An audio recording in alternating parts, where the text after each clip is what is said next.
Hello and welcome to the Culture Swally, a podcast dedicated to Scottish news and pop culture. My name is Nicky, and I'm joined as always by the man who has often been called a well-known drunken fornicator. It's Greg. How are you today, buddy? I've not been called a well-known drunken fornicator for a long time. It's been, yeah, but Robbie Burns hasn't been called that for a long time, you would think. That's true. Yeah. I mean, at least I've not been called the fornicator part of it for a long time. The fornicator. You don't get a lot of... People don't use the word fornicator very much these days. Well, it was a Catholic school, wasn't it? And of course, it was 20 years ago. What we're going to be talking about was filmed. So, but yes, fornicator. Maybe they do, and maybe like in sort of more religious circles they do use the word fornicator and fornication a lot.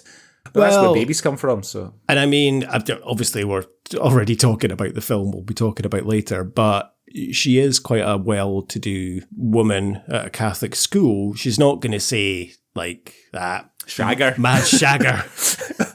Robbie Burns, that mad shagger. So no, she's going to say...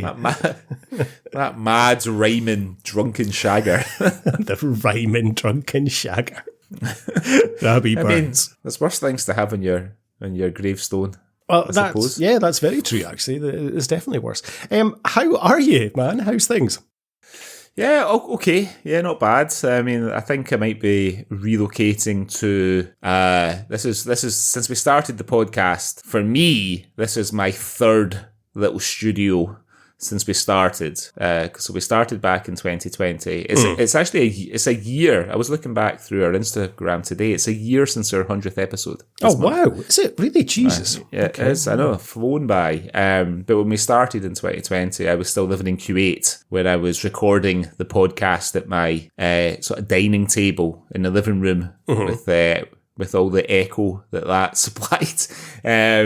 And then obviously moved to Dubai in 2020 in the first house. This is our second house in Dubai, and it looks like I'm going to be moving to a third house in a few weeks because our landlord wants to sell. Don't know where the house is. I've not seen a house that I'm going to be living in yet. I mean, I could hold his feet to the fire because he's got to give me a year's formal notice, and he hasn't. But he has been a decent landlord, so I don't want to be, I'm happy to meet him in the middle. And he's also said that he'll pay for all our expenses and everything that we need, that we will incur by moving. So, it is what it is. That's, you know yourself that from living here, that's just part of the trials and tribulations of living in Dubai. It's not all glamour.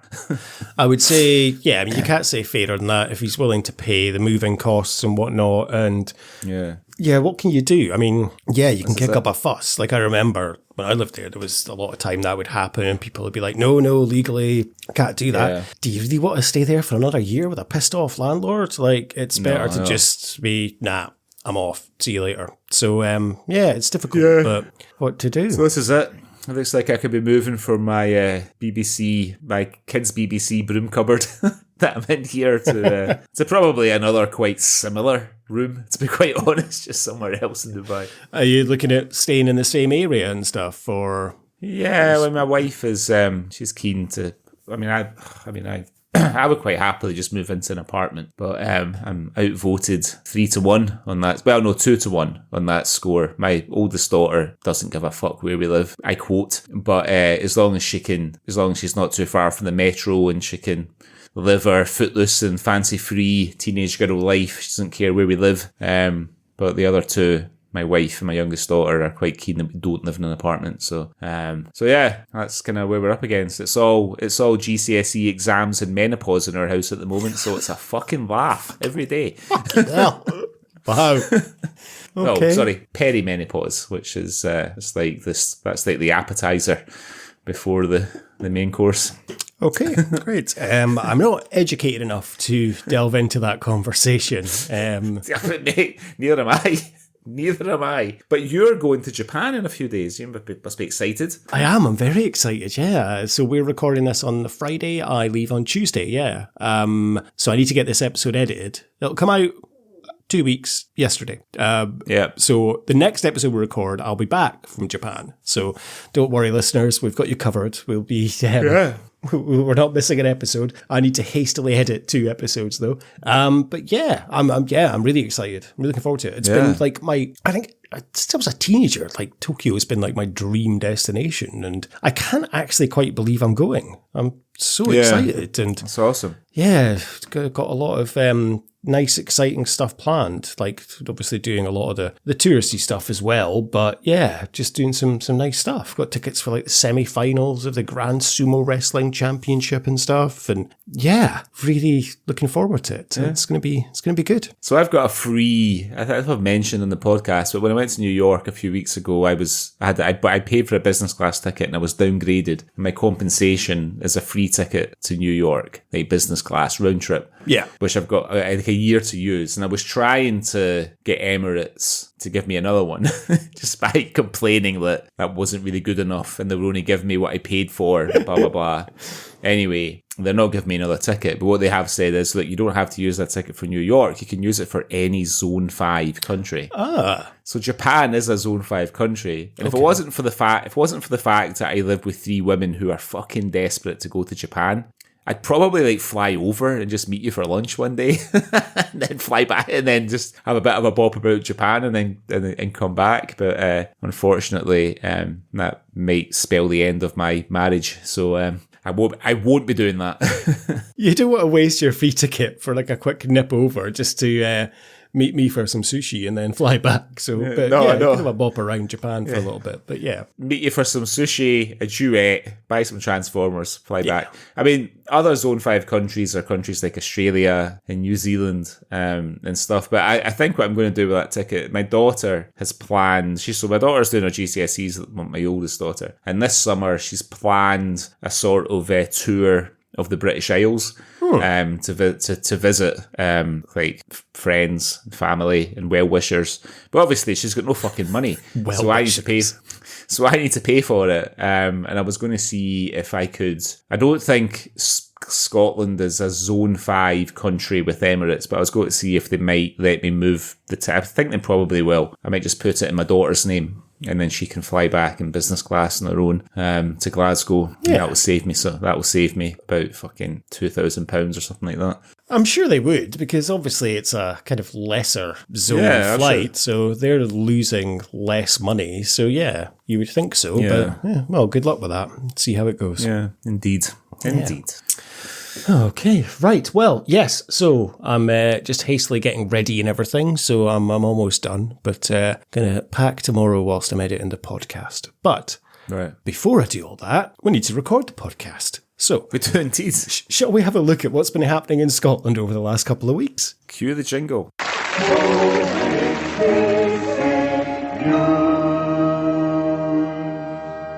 Hello, this is the Outer Hebrides Broadcasting Corporation, and here is what's been going on in the news. Okay, Greg, what have you seen in the last couple of weeks in Scotland that you'd like to share with me and our lovely listeners? Well, this one is hot off the press today in the Scottish Sun. The headline reads, "Where have you been? German discovers Scots brown bin in his home village 1,000 miles away." And the council say they are baffled by the far-travelled trash can. This is Christian Cooney, I think I'm pronouncing it right, was stunned to spot the North Ayrshire Council trash container outside his office. He's posing for a picture with the bin, Christian. He posted on a group that he's in, it looks like a Facebook post called Dull Men's Club, and his post reads, "A wheelie bin from the North Ayrshire Council appears in front of my company in the middle of Germany. I'm confused and curious what might be the story behind it. There's someone in the North Ayrshire region missing his wheelie bin. M41, size 11W, wearing usually army surplus boots, no bananas, as we are in East Germany. The most banana-like is a cucumber." I think that probably meant something different. Maybe that's like high humour in German, and it's just been translated, and it's gone over our heads. So it says, "Now the businessman who has visited Scotland and recognised the local authority name is keen to know how it ended up in tiny Viernau in the state of Thuringia. Thuringia. He took a pic of the recycling aid and posted it on social media to see if anyone could shed any light on the mystery. Christian said his investigations led to a waste disposal firm that sends bins to residents. He added, the colour's blue, like the UK, but there was a shortage, so locals got colour combinations, like a brown bin with a blue lid. So blue must be the recycling colour in Germany as well as it is in the UK. All right, okay. But they've been short on blue bins, so they just put a blue lid on. But North Ayrshire Council offered an alternative theory. A spokesperson said, this German street is definitely not part of our regular collection route. So we're very curious as to how it ended up here. We can say that this bin was manufactured more than 20 years ago by a German company called SSI Schaefer. So it may have been a spare by the manufacturer, which found its way into local use. As bins are the property of residents, it's also possible that it could have been taken to Germany by a former resident moving to the area and may have been used to store items on the move. I suspect that's highly unlikely. However, the bin ended up here, we would be delighted to find out. So, therein lies a mystery. Because the thing about the bin is, it says North Ayrshire Council on it, but it's like it's sort of stenciled on. You know, I don't know if that would happen at the factory, would it? Would they be stenciling on the council name? I thought the council would do that. Yeah. I could be wrong. I would have... I'm no wheelie bin expert, obviously. I've no idea. I would have thought the council would have put that on. Surely the bins just get delivered to the council and then the council put on the North Ayrshire tag. Tag it up. Yeah. I don't know. That is indeed one hell of a mystery. I'm bemused by that as well. So the bins are the property of the residents. So they can effectively just keep them and do what they want with them. I suspect that's not true. That can't be true, surely. Like, so if you move into a new house, you've got to buy the bin yourself. Maybe. I don't know. That's weird. Well, when I moved into my house in Glasgow, albeit this was 19 years ago now, the bins were already there. So they were had to buy them. Because when they move out of a house, nobody generally has much use for a wheelie bin in a house, you know what I mean? You know, it's funny, they probably would, like, in terms of here, for example, well, we don't have wheelie bins here, no, some places do, but with bins on the street that we put the refuse in, but it is quite famous here that, like, when you leave an apartment or something, like, people will take, like, the light bulbs and, like, the flooring and stuff as well. Like, so when you move back in, it's just a shell. But thankfully, normally, you will meet the next resident that is renting and you'll say, like, so for example, the apartment I'm in, I bought the flooring off the previous resident. And hopefully when I leave here, I will sell the flooring to the next resident. And therefore, because otherwise then I've got to rip up the flooring, which is a fucking pain in the arse. But I'll do it out of spite. But, well, I have to do it actually. Although I didn't pay a deposit for here actually, so I can do what the fuck I like. So that's bizarre though. I can't see that at the bins, but how would it have ended up? Do you think? You'd say it's not plausible. It could be that people have used it as some sort of moving device that they've been like. Who's moving from like Ayr to Viernau in Germany? Well, you know, you never know, mate. I mean, come on. How often? Where you've moved about a fair bit as well. Yeah, I suppose. I mean, but I've moved to sort of stereotypical places. I've not moved to like something like that. I suspect that it's been one that's been surplus. Yeah. Because it's made in Germany. Right? Schaefer, fairly, it's made there. They're made there, and it's just that's how it's ended up. I don't think it's necessarily a big mystery. You know what I mean? Do you think maybe it's some japester that worked for North Ayrshire Council and was visiting the town and maybe went and sprayed the bin? I mean, if that's true, I've got a lot of time for that. If that's true, a lot of time for that. Because that's kind of a cool thing to do, I think. Well, it's like arch shithousery, which I've got a lot of time for. Yeah. I tell you, speaking of shithousery, nobody is better than shithousery than high school kids, right? Yeah. So it's my daughter's last year at school, and we had to go to a little mini assembly last week where they just sort of bid all the leavers. They're doing their exams now, but that was like their last sort of proper day at school. So they had a little assembly in the room, and then the kids had to walk through the school and be kind of flagged off, and then meet the parents down in the reception. But in the reception, there's like a big sort of broad staircase. It's a bit like a sort of amphitheatre staircase where all the kids sit during the day and stuff. So the leaving kids were supposed to walk down the stairs. So everybody's waiting at the bottom of the stairs, including like a couple of the sports teams that had just come in from playing outside.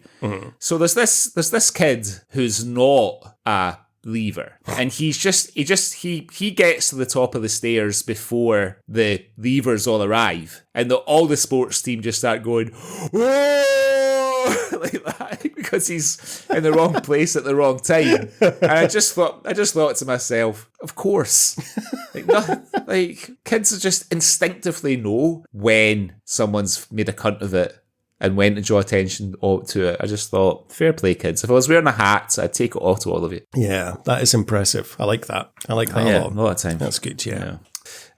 So I think we've probably solved the mystery of the Schaefer bin, the North Ayrshire bin turning up in Germany. My first story for the week. What's your first story? My first story is from the Scottish Sun this week, and it's a Swally-centric story, Greg. The headline is, Suits Ooh. Cops are hunting a pervert who carried out a solo sex act while trying on suits in a Hugo Boss changing room. A stunned staff member found the vile creep in a compromising position in a cubicle after hearing bizarre noises.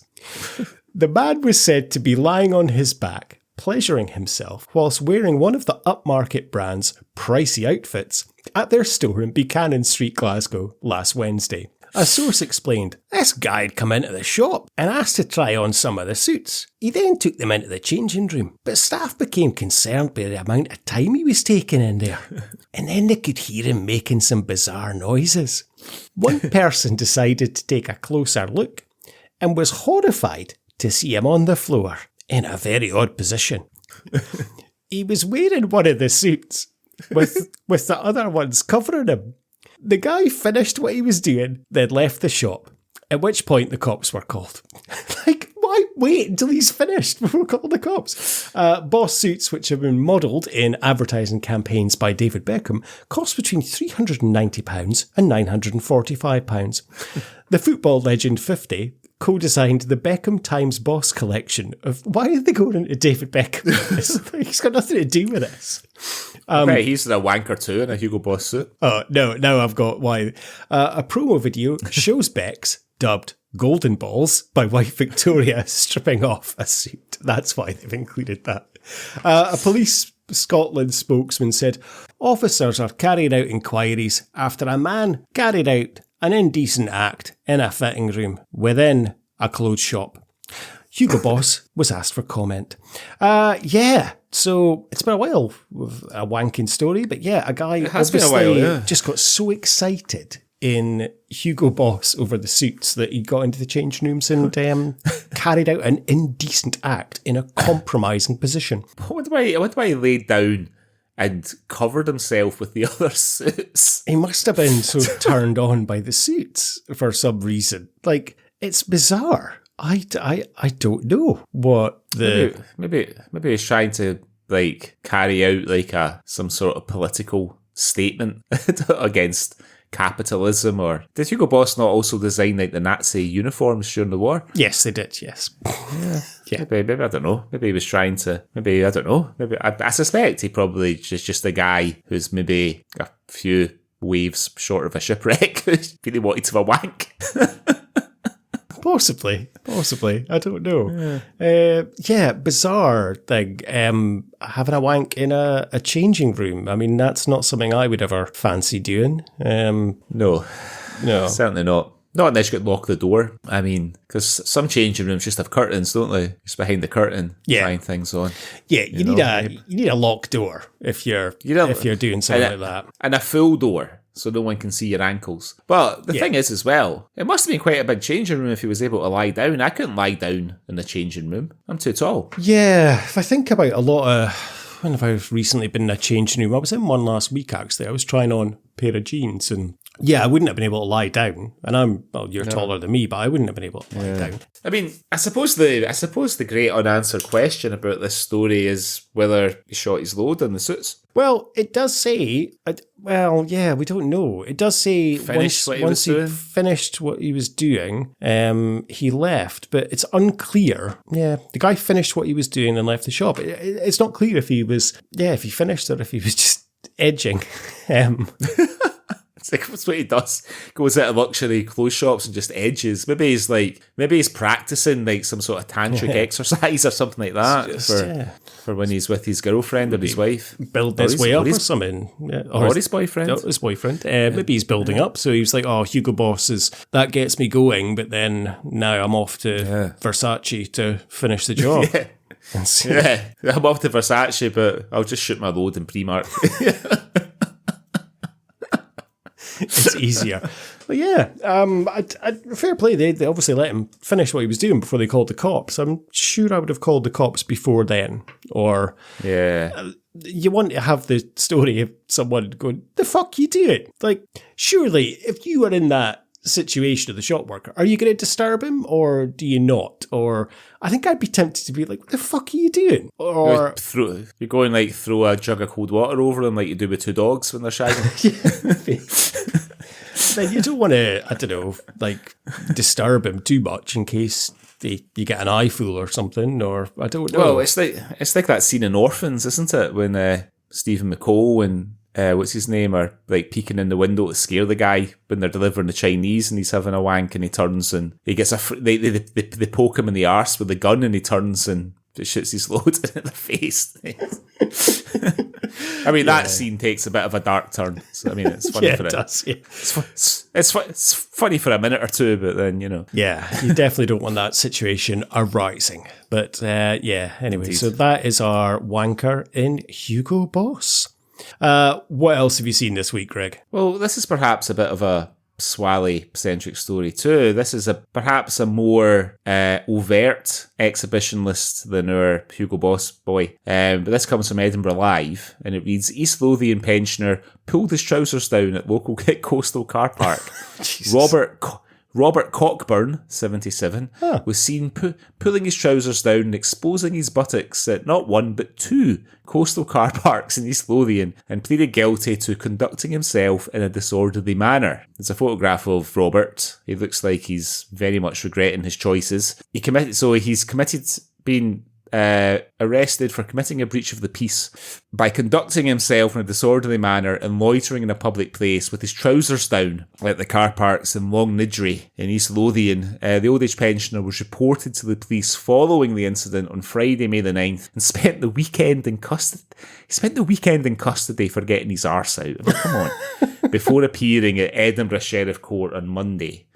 Cockburn of the Links View Port Setton, so there's somebody whose windows will be getting smashed. He pleaded guilty to the offence and was admonished and warned of his future behaviour by Sheriff Peter McCormack. Cockburn pled guilty to conducting himself in a disorderly manner and did pull his trousers down, loiter in a public place with his trousers down, expose his buttocks and commit a breach of the peace at Car Park 1 and Car Park 2, Long Nidri Bents, East Lothian on May the 9th of this year. So, it's not a long story, but it got me thinking, right? Imagine spending the weekend in jail for getting your arse out. Yeah. I'm probably flashed my arse at people for a laugh. I can think of at least one occasion when I definitely did, and it was I was in the boot of a Ford Fiesta with they took the parcel shelf out because the car was dangerously overloaded because it was the 90s, and that was fine to do that then. And I've travelled in the boot on a few occasions. Yeah, and there was another car of our friends travelling behind us, and I had a few cans I was feeling a bit cheeky, so I managed to get up on my haunches, and I pulled my breeks down and pressed my arse against the back windscreen mirror. There was a laugh. Everybody, the guys in the back had a laugh. Behind us had a laugh. Sorry, the guys in the car I was in had a laugh. No harm done. But if the possible deterrent had been spending 3 days in fucking Peterhead Nick for doing that, I might have thought twice. Yeah, it's not something you want to do. I mean, obviously, we've spoken at length a few times before about our friend at Little John's window who used to get his bits out. Who you already said was you. Yeah, it was, earlier episodes of the podcast. was me. Yeah, I could have got into a bit of bother, especially because it was usually like a Friday night I did it, so it would have been a weekend in the jail. Full restaurant as well. Yeah, I know.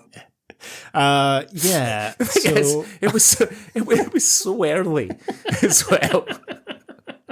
It was so early. It was about 7 o'clock or something like that. Was it? Was it like the sun was up? The sun was still up. It was early.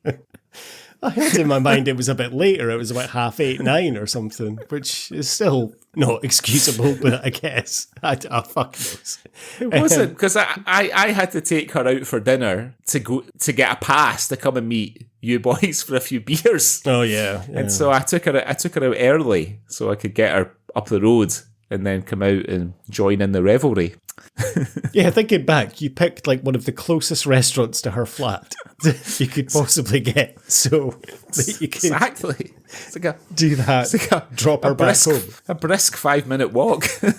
You know your way home, love. I'm sure you can go and sort yourself out. Yeah. I'll see you later. I'm off to go and meet the boys. You just walk up this quiet alley next to this public car park beside a bar that opens up at like 7 a.m. Be fine.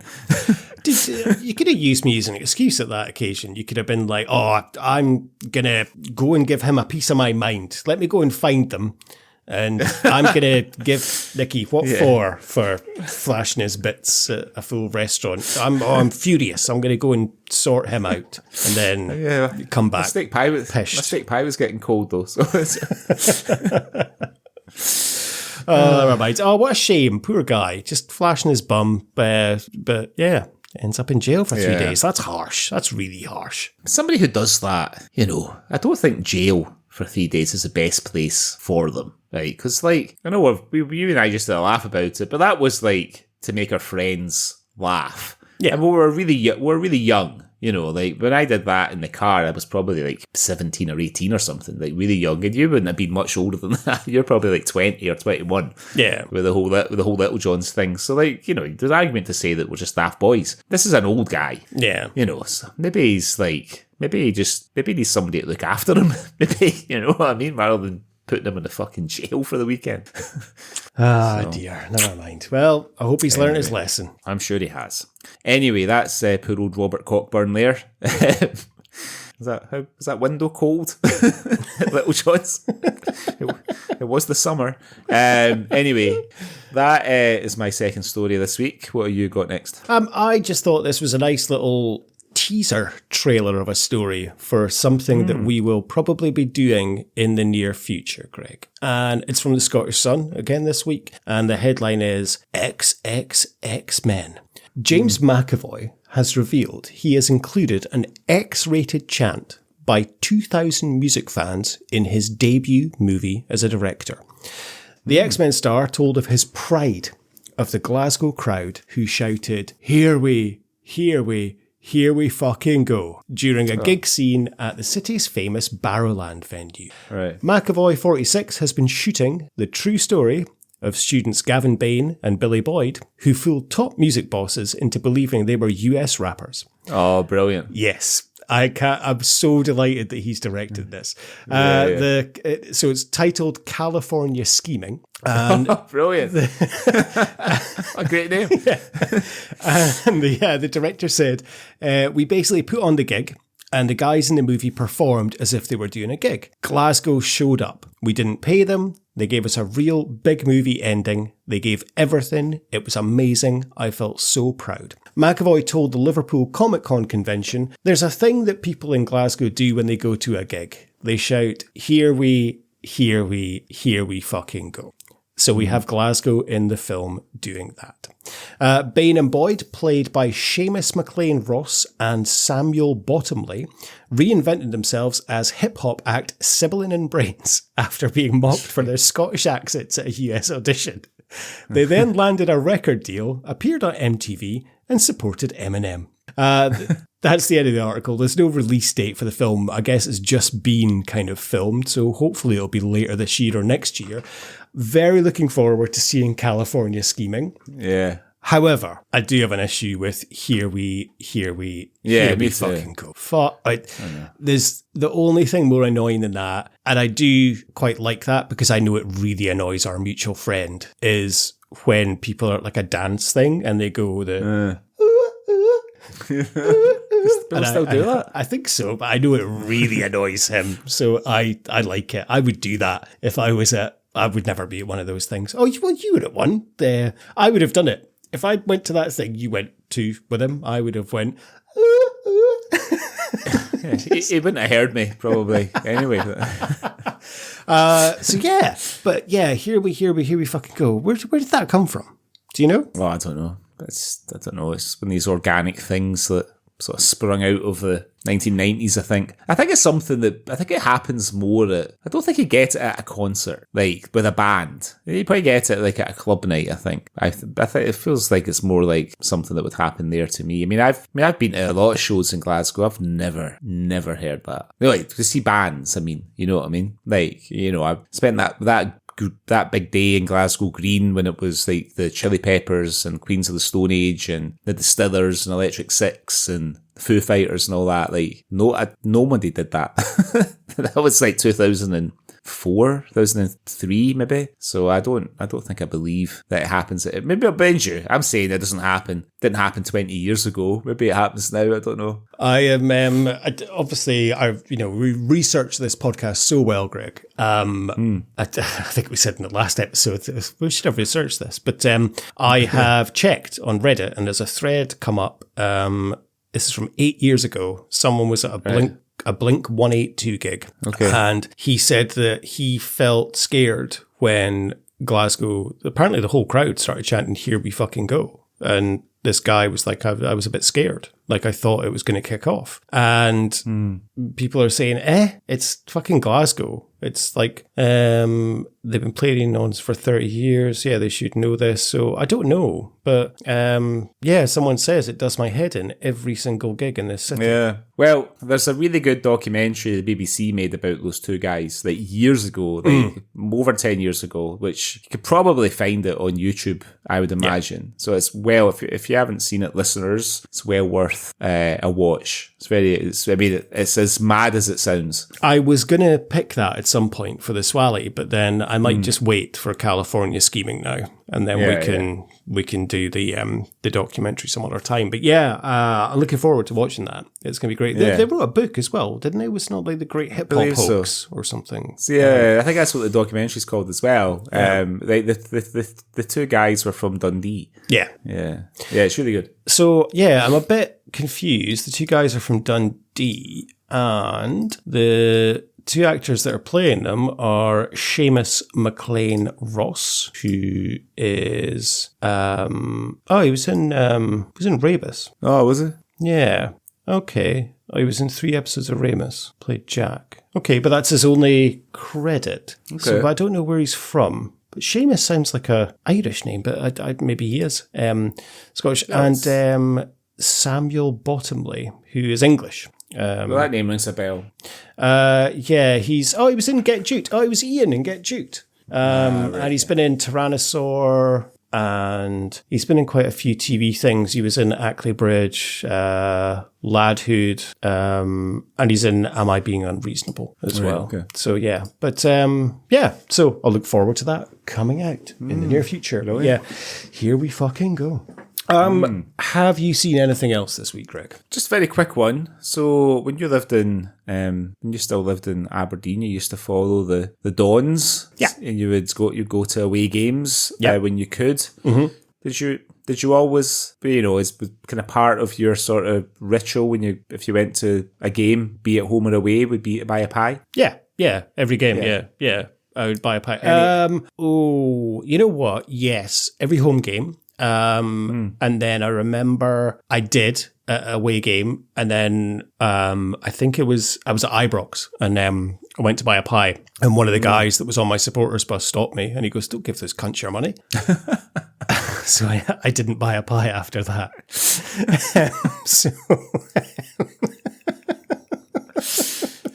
Fair enough. Well, I paid for my ticket, but he's like, "Yeah, don't give those cunts your money." So yeah, fair play. I mean, you'd probably be giving it. You probably wouldn't be giving it to Ibrox anyway. You'd probably be giving it to the catering company that did the pies. Exactly. Yeah. Yeah. Well, Glasgow's best football club pie has been crowned. Oh. And it's neither one of the old firm or the Rangers and Celtic. It's actually the humble Partick Thistle. Ah, okay. The best pie, yep. They were crowned last week. Only one club in Glasgow was awarded a gold medal, and it was Partick Thistle, and it's the chicken chasney pie that they do there. It looks like a bit of a sort of curry-ish pie, sort of curried chicken pie. It looks nice. Oh. So well done, Partick Thistle. Kilmarnock FC were awarded a silver for their deluxe steak and gravy pie. Greenock Morton scored a silver award for their kebab pie.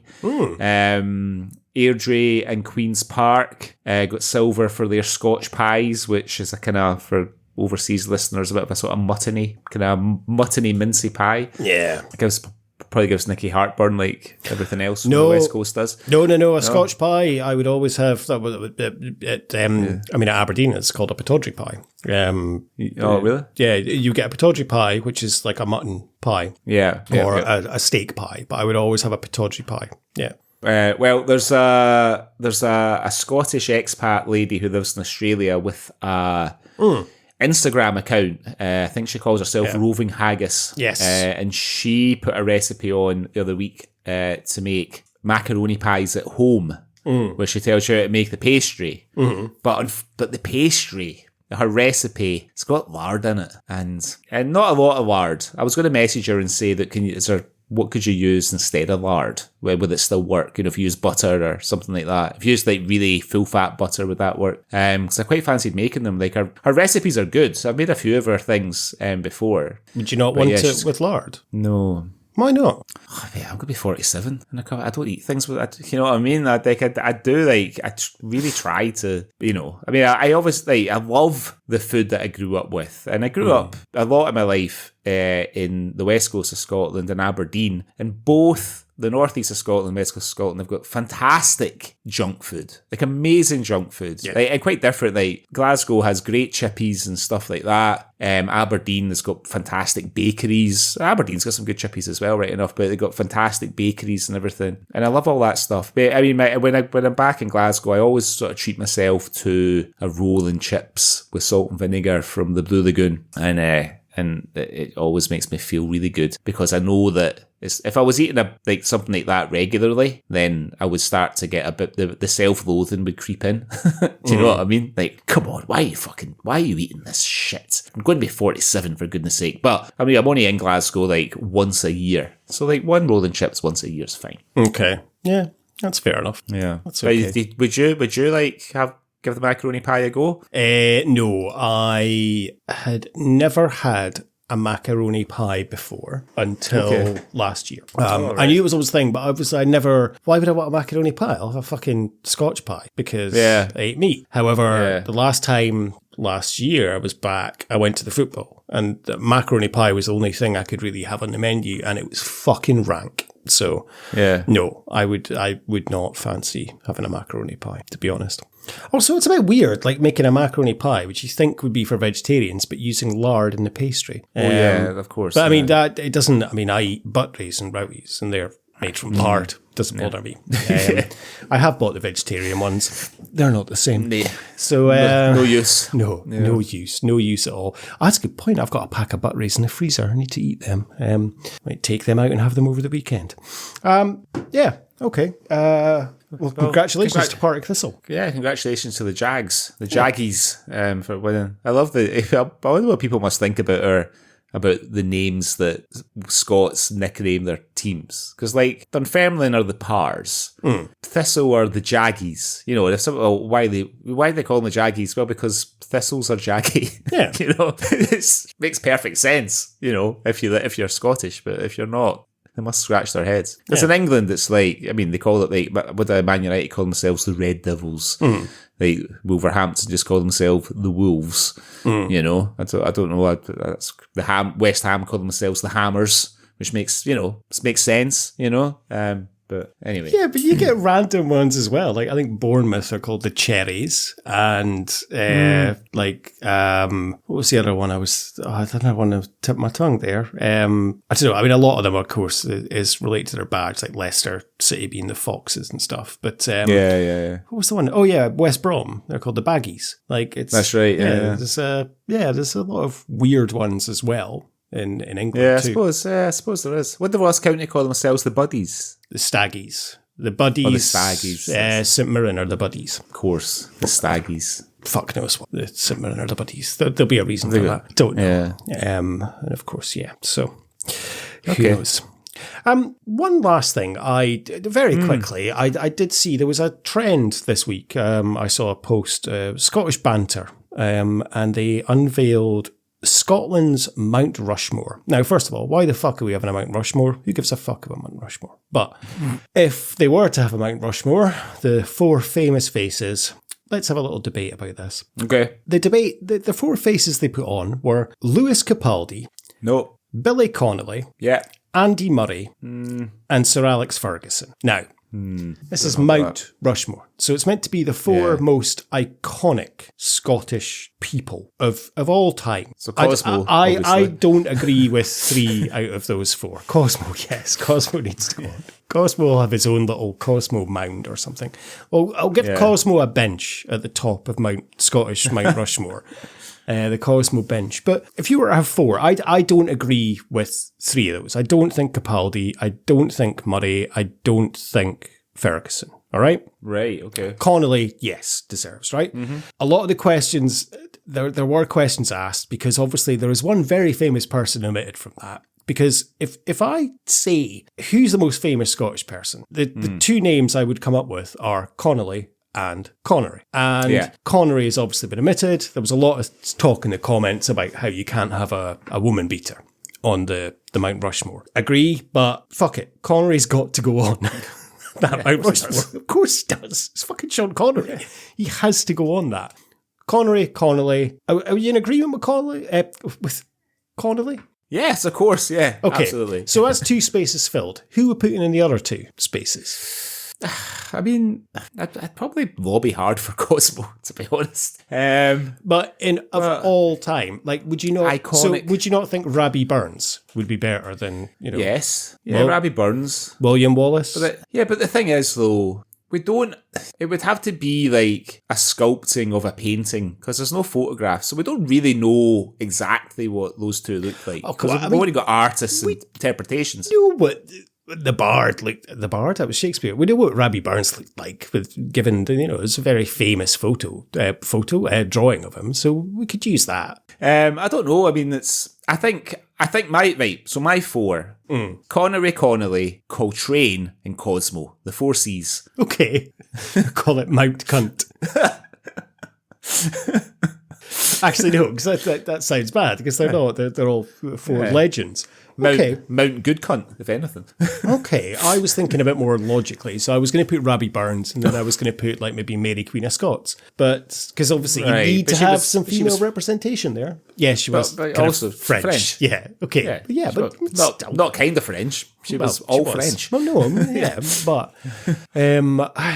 but yeah, of course, if you're going to go with that, then But then you would have Robert the Bruce, really, wouldn't you? Because arguably Bruce did what Wallace couldn't in that he got an independent Scotland, right? So Wallace is kind of the runner-up to Bruce's sort of gold medal, really, in terms of independence. I mean, if it was up to me, I'd just put Willie Miller up there. That's it. Done.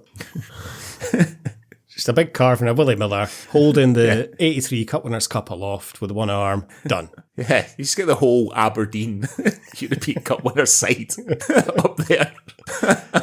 Aye, yeah. Sounds good to me. Yeah, okay. That's my Mount Rushmore sorted. There you then. go. Sorted. That way Fergie gets in as well. So yeah, sorted. Yeah, I mean, Fergie, arguably the most successful Scottish manager of all time, right? I mean, like, in terms of his career, you know what I mean? Like, obviously, the sort of 2/3 of that career were in Manchester, but still, in terms of what he won, and then probably after him, it'd be Jock Stein. Yeah.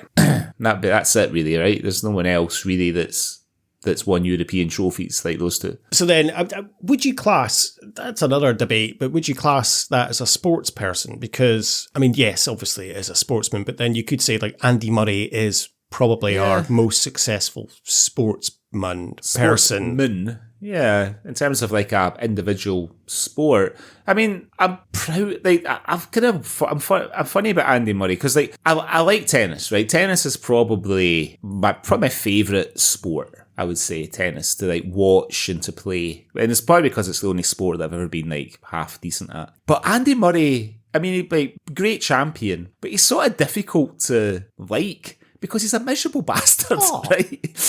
That's maybe why I like him so much. I'm not really a big tennis fan, but I fucking love Andy Murray because he's a fucking miserable bastard.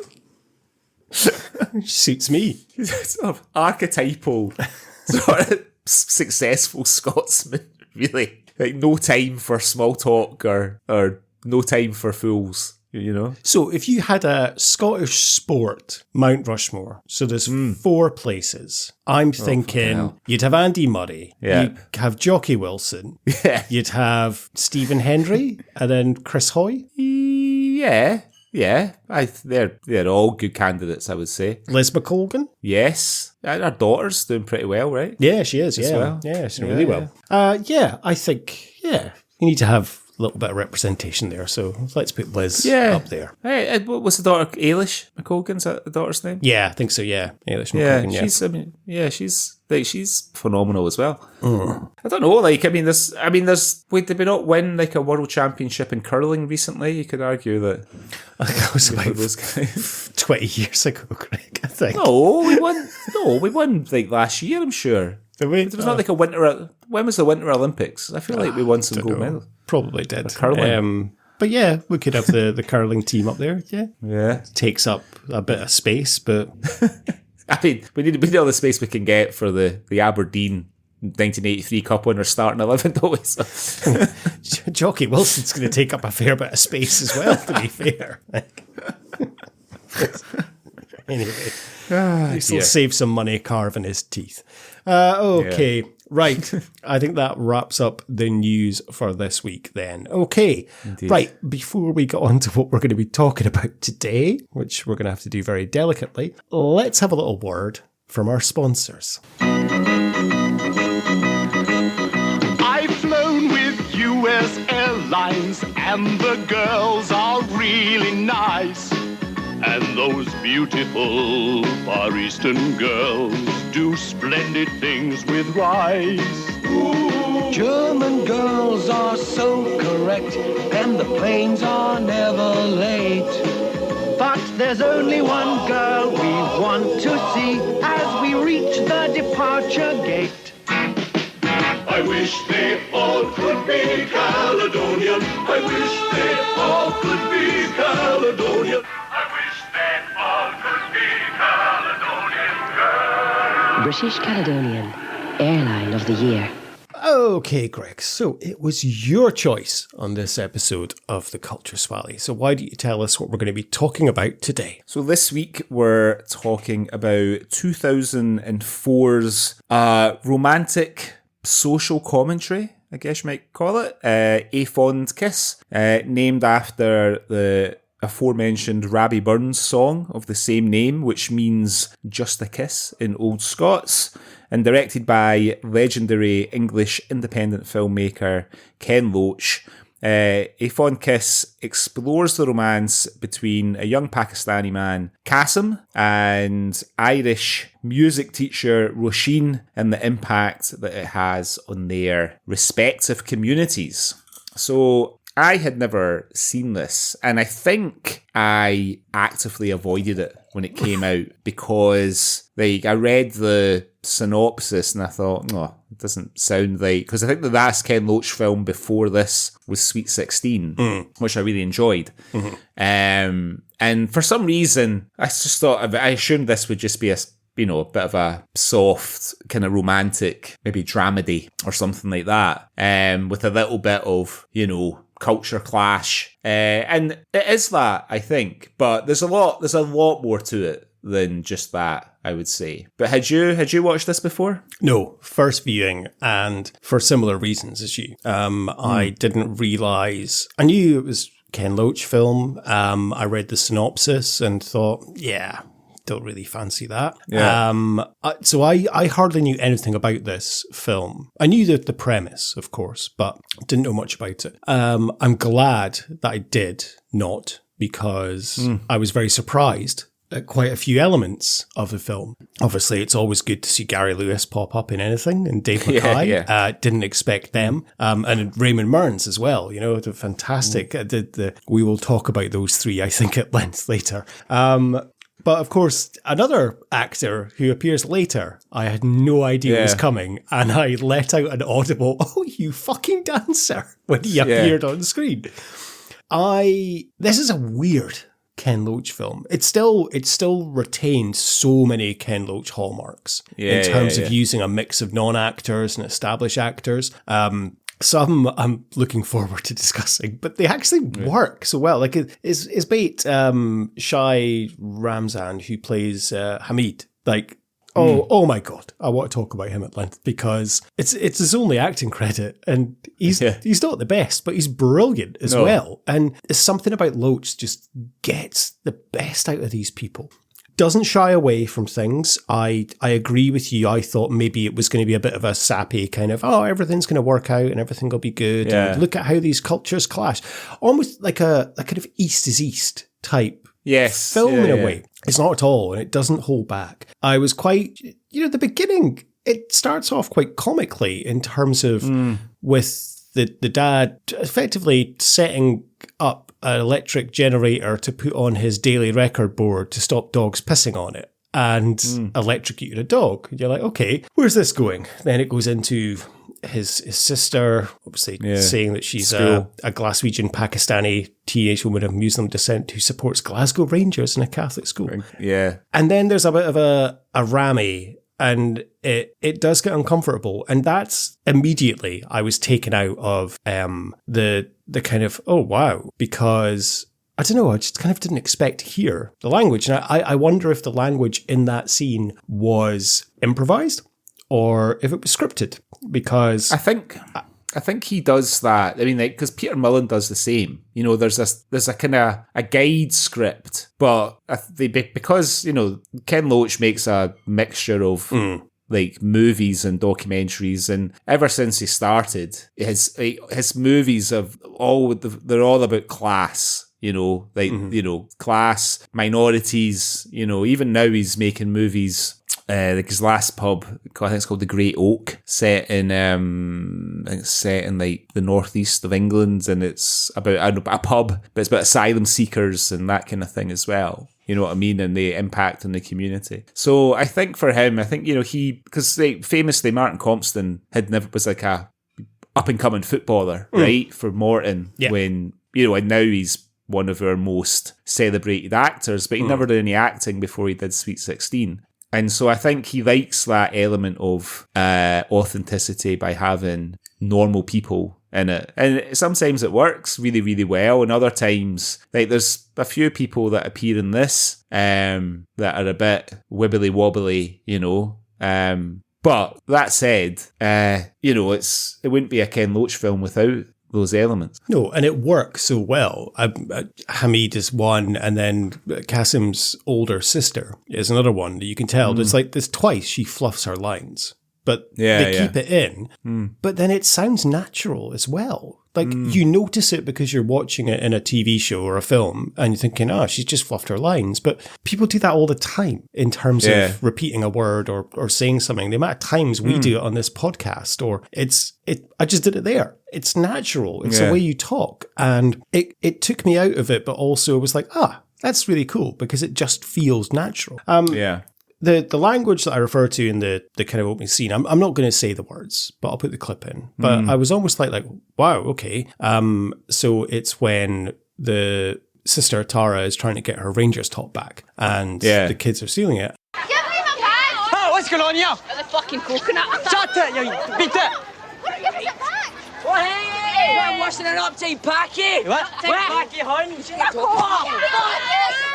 You're like, wow, okay, they're not mucking around here then. It's straight into it. And it's immediately, you're like, okay, this is like a tinderbox in terms of Glasgow, in terms of, okay, you're already getting the Celtic Rangers kind of divide in there. Yeah. Before we even go into the kind of racism or, the religion aspect of this film. It's not holding back. It's just, let's just throw everything in and see what happens. Well, I mean, they kind of get the racism out the way, really, with that scene. Because the rest of the movie is just about the relationship between Roisin and Casim and the sort of difficulties that relationship presents for both of them. So I was I did think to myself, is it going to be, a film about racism in Glasgow, and it's not really, and I don't know.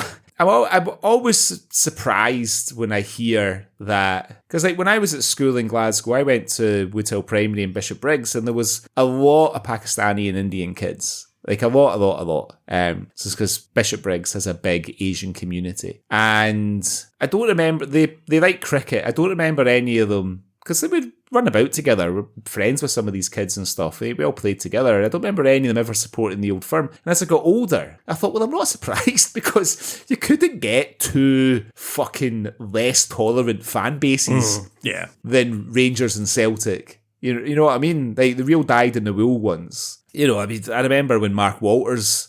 I was young, like really young, but that Mark Walters, like the first black guy to play for Rangers, and Rangers fans threw bananas on the pitch at him. Not even the fucking opposition. You know what I mean? So I didn't quite really understand. I know that both clubs they work hard to try and stamp that sort of sectarian and racism stuff out, but I don't know why anybody... No, they fucking don't. Well... They really don't. Outwardly, they do. I'm holding my quotation bunny ears up, as far as the press is, but yeah, you're right. I mean, it's just, maybe they definitely, if they're doing anything, I mean, what the Rangers they played the Old Firm on May the 4th the other week, and they had that big flag up. Did you see it? Where they had Graeme Souness. I'd drawn a Graeme Souness with a shotgun saying something like "Die Rebel Scum" or something like that, and it was fucking massive. Yeah. This thing. I mean, it covered like the fucking whole of the Govan Road end pretty much. So yeah, to your point, and like, if it's lip service, if anything, right? Oh yeah, and of course the club defended it, saying, but it was May the 4th. It was Star Wars Day. Like we're having, because of course, what's synonymous with Star Wars? Graeme Souness. Graeme Souness pointing a shotgun. Yeah. Wonderful. You're right. They do kind of, it's not to say they get the racism out the way, because it does run a thread throughout the film, but you're right. Maybe the more overt racism. Yeah. Yeah, it's not shoved down, you kind of throw it away in terms of it's not this is a problem in Glasgow, because obviously we have the three Scottish builders, like Gary Lewis, Dave Mackay and Raymond Mearns, and they're obviously no issues in terms of working with the family, and of course lots of other people interacting. The only other kind of times racism is really brought up is it's from Casim saying, or his dad saying, you'll always be black, and what happens later down the line. And then in terms of the priest, makes a little bit of a racist kind of word. Tom, Dick and Muhammad. Yes. So, but it is kind of then left in terms of like, okay, so let's focus on the religion aspect and the relationship as well. Now, they meet in a very nice way in terms of, well, they don't meet in a nice way, but the relationship does, blossom in a kind of nice and natural way. Are they a good couple together, though? Because they seem to spend a lot of the film just fighting or shagging. But there's a lot of... It's like every relationship, is it not? Yeah, maybe you're right. But I mean, I I kind of thought he becomes difficult to root for in a way, because she's very likable, right? She's from Ireland. She's got a twinkle in her eye. She's quite funny. She's a music teacher. She's a great pianist, and he's trying to get his club off the ground and everything. And the thing that sort of the story is, for the listeners, if you've not watched it, they meet when he is chasing after his sister, who's chasing the boys that have stolen her Rangers top, and they run into her classroom, and that's how they meet. And he's sort of taken with her, and this relationship begins. So they go away for a few days to Spain, where they're having a lovely time, and then that's when he tells her that he is in an arranged marriage to his first cousin. And you're like, so she is outraged because she obviously feels a bit used, and then he tells, he comes and tells her, I've called it off. I'm going to call it off. I don't want this arranged marriage. You're the one I want. So then she thinks, okay, that's great, because she's in love with him. So she organises a dinner party, and then he goes and tells her that he can't go against his family's wishes because he's the only son, and it'll tear his family apart, blah, blah, blah. Leaves her crying on the closed stairs. And then he fucking does cancel the arranged marriage. She takes him back again, and they move in together. Then they have that row where he acts like an absolute cunt when she finds out that she's lost her job, and that by itself would be enough. And then spoilers at the end, she takes him back, and so you start off kind of rooting for her, and then it sort of suggests that, well, how fucking low is your self-esteem? You know what I mean? This guy has lied to you. He's not once but twice. He's put himself before you when you've really needed him. And yet you're happy to take him back, and that's in the credits roll with them reconciled, sitting by the piano, like they're going to live happily ever after. And it's like, well, I know this film's 20 years old, but if this film was to be made now, I can imagine, like, through the modern lens, people saying, well, why is she taking him back? He doesn't deserve her the way he's treated her, blah, blah, blah, blah, blah, blah. And, she takes him back despite all these fairly horrendous things that he's done, I can see the kind of the initial reveal, and it's not so much a lie, but he just hasn't told her that he's due to be marrying his cousin. Right. And he's deceived her, right? He has deceived her, and he hasn't really tried to tell her. Like, he's just been doing this because I think it's very well kind of represented in the scene where his older sister is meeting her husband-to-be for the first time, and his family are around, and they're all speaking, and the mum's introducing everyone and speaks about Casim and says, oh yeah, he's due to marry his cousin Jasmine. The wedding's in 9 weeks' time. We're all very excited. He's very excited. Yeah. And then the next scene is it cuts to him in Roisin's flat and listening to her on the piano, and you're like, the dirty bastard. He's, out doing this. Then they go to the nightclub. Then they have a bit of a wrestle and have sex on the floor. And I could see he's got kind of carried away, and it has been on his mind that he has to tell her. And but you think that when she then gets that job and finds out and then books the holiday to Spain, his concern isn't like, I going away with a woman that isn't my bride to be. It's like, oh fuck, what do I tell my mum? But I'm going away. So he gets there, then obviously you can tell he kind of feels a little bit guilty, maybe. So tells her, and that's I would say that is one of the best scenes in the film. It's a beautiful scene, I think, in terms of when he tells her, and there's the whole 11 words speech, and she said, well, I've got 2 extra for you, fuck off. Like, beautifully delivered. And there's so much tension and so much emotion in that scene, and I think that is where, like, I haven't even spoken about the performances, of, like, Eva Berthasel, who plays Roisin. She is fantastic in it. Like, she's really good. So good in terms of an experienced actor, but also just this raw energy, and she's so good. And in that scene, the emotion that she delivers, and the venom, but also the distraughtness that she's going through at just having learned this, when she's like, am I just some sort of final fling, like a stag do thing? Like, she feels used, and she has every right to feel used. So what the fuck is this? Is it like some last minute fling before you settle down to married life, or no? And what the fuck am I? Some cheap fucking tart in a stag party? Jesus Christ! I don't believe this!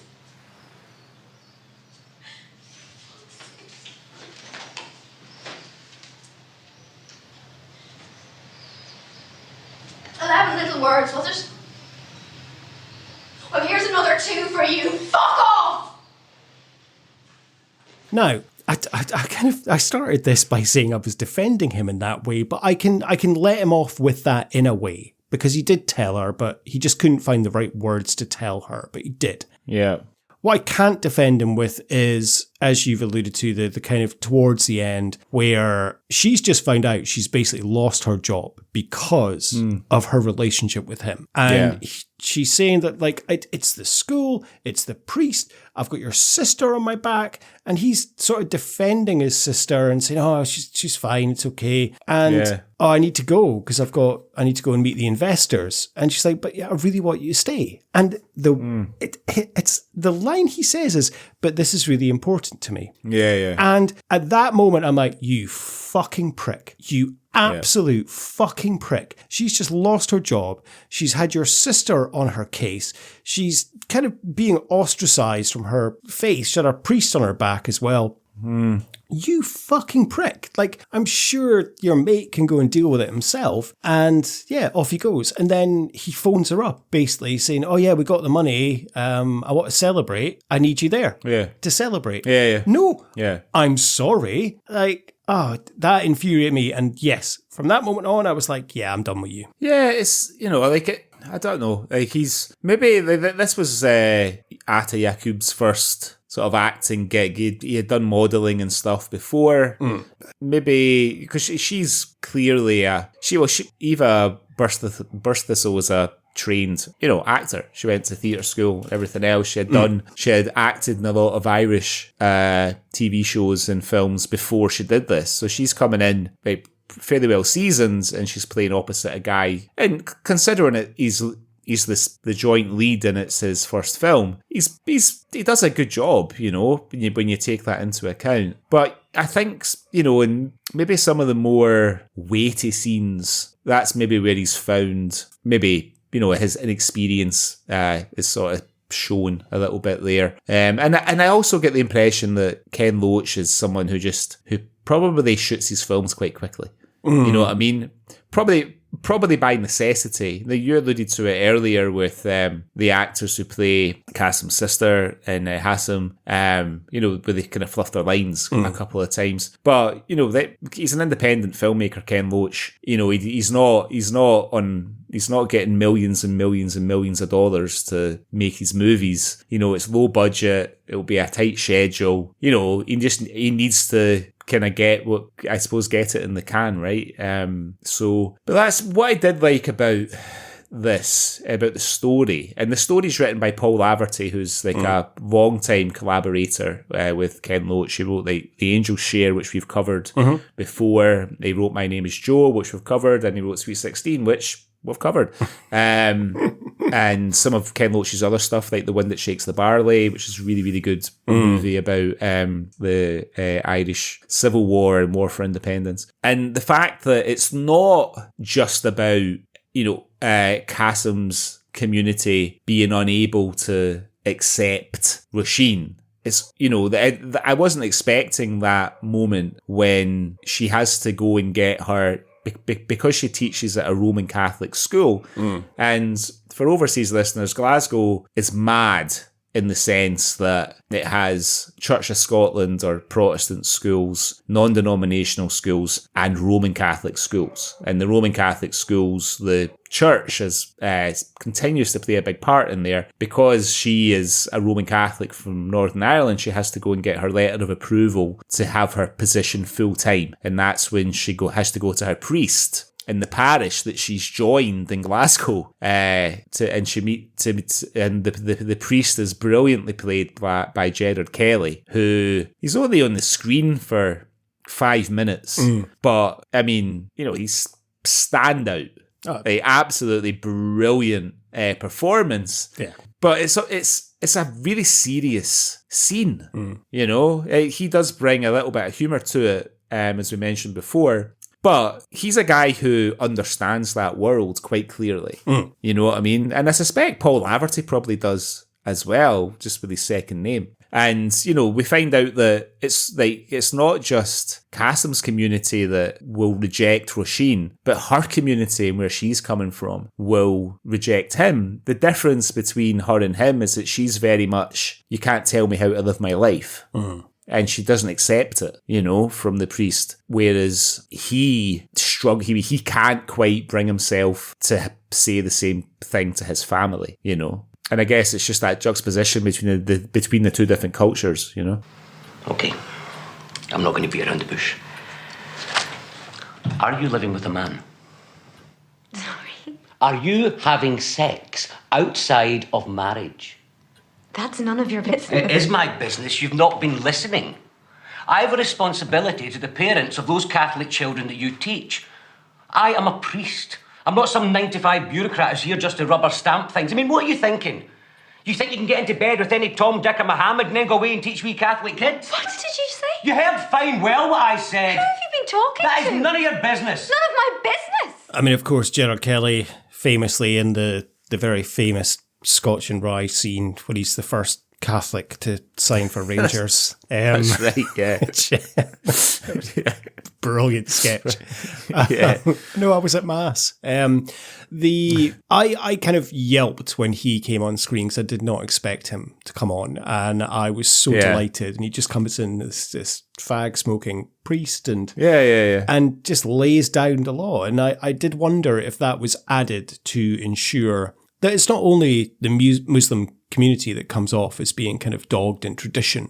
And we have a scene where the Catholic faith, exactly as you've said, does take a bit of a kicking of like, my God, really? Like these anarchic kind of traditions. I'm sorry if I've offended anyone. I need to be careful actually what I say in terms of that. But I thought it was very good in terms of kind of balancing the act, exactly as you've said, and showing this for what it is, that they're not accepting of him either. And of course the famous, Tom, Dick, Mohammed line. And for him saying that okay, look, we're not living in the dark ages. You can get your marriage annulled, you can marry him, but your children have to be brought up Catholic. Yeah. And the parting line is, and if you don't like that, you can go and work at the Protestant school. And it says you can go and teach the Protestants. Yeah.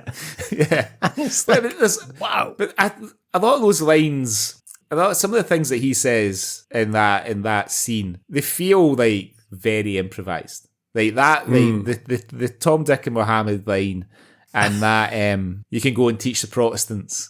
Because the thing is, and Billy Connolly talks a lot about being a wee boy growing up in Partick and the priest kind of coming round, just kind of coming round to your house, really, like on a Friday night or whatever, and, and just having a cup of tea and talking to the parents and everything else. And, you have to make sure that all the signs that you're a good Catholic are in full view. You've got to have the cross on the wall and all that sort of stuff. But I certainly remember when I was wee, like my auntie, my mum's sister, was married to a Catholic, and my cousins who I'm closest with were raised as Roman Catholics. They went to a Catholic school, they support Celtic, they've done their Holy Communions and everything else. And I remember my older cousin Derek, he started school about 18 months before me. And I remember being there just before I started school, and he came in from school, and he was upset, and he said to his mum, I need to be at Mass on Sunday. And my Uncle Alec, he was a draftsman offshore, so he was 2 weeks on and 2 weeks off. So the only time that any of the kids got taken to Mass was when Alec was at home. But my Auntie Isa wasn't taking kids to Mass on a Sunday. Fucking you better believe that, right? But anyway, Derek was upset, and because the priest had come in into school, and he'd basically dug out all the kids that he hadn't seen at Mass the Sunday before. So Derek came in and said, Mum, you got to take me to Mass on Sunday. And Isa was like, I'm not taking you to Mass. Your father can take you when he comes back from the rigs. And he was like really, really upset. And he said, yeah, but the priest still got on to me. And Isa's like, oh, will he? Well, I'll just speak to that bloody priest. But I mean, it was very much like that. And I mean, that's not like 100 years ago. That's, the sort of early to kind of mid 80s. And I don't know if it's still like that, but there are still like Roman Catholic schools in Glasgow for sure. And I'm not close to that community anymore, so I don't know if it's still the same. But certainly, like, the priest would be a very prominent figure in the community, just like because there's a lot of similarities between, and Roach he sort of casts a light on some of these similarities between the two different faiths. Right? There's that great scene when they're both talking about their faiths, when he's talking about the Prophet Muhammad and she's talking about Jesus, and it's quite nice to have a bit of fun with it. Like I love it when she's talking about the transubstantiation. And he's like, what's that? He's like, it's like we have to believe that the priest can turn bread and wine into the body and blood of Christ. And he's like, what? We don't have that. But I was a nice scene when they're both sort of, they're not criticising their own faiths, but they're sort of drawing attention to some of the more perhaps outlandish elements of their faiths, but without being down on either, But does that show the progression of the culture in terms of ages as well? Because undoubtedly, obviously you have the elder people in the film. So obviously Casim's mum and dad, devout Muslims, obviously has to be this way. Whereas Casim and Roisin obviously are a little bit more looser, and then even his younger sister Tara is kind of really wanting to break that mold as well. She doesn't want to go into Glasgow and study medicine. She's going to Edinburgh to study journalism, and she's a Rangers fan as well. And I think that was a nice way to show kind of the way that things are changing with generations, and also that you can get on and have a laugh about your religion in terms of like, oh yeah, we believe in this. Oh my God, yeah, what? Yeah. And that's, I think, I think that's what this film does well. It kind of educates as well, but also pokes. No, it doesn't poke fun, but it does kind of, as you've said, make it maybe a little bit like, yeah, can you believe we believe this? But that's what we do. So yeah, that's the way. Well, what I liked about this was, there's that scene. So toward the end of the film, when Casim has rejected, right, he's fully rejected his family's plans for him.